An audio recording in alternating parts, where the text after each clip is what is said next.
นั้นคนเฮาเป็นกันหลายทั้งหญิงชายทุกคนมีส่วนเป็นกันได้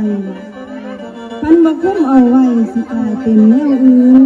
โรคที่หลายหุ่มเข่าความดันเจ้าคองเบาหวานเรื่องอาหารการกินนั้นหวานมันเข้มให้เจ้าพาย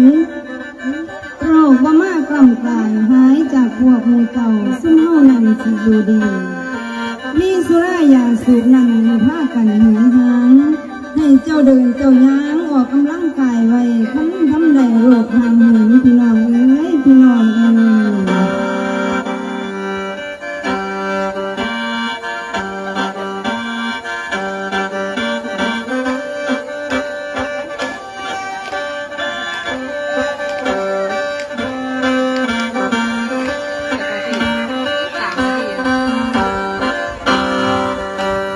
ก่อนท่านทั้งหลา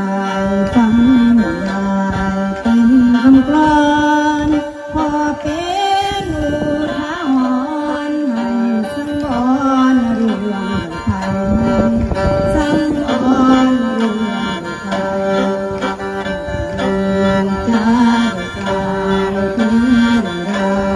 รู้ความอ้วนปัจจุบันถูกไว้ล้วน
สุขภาพดี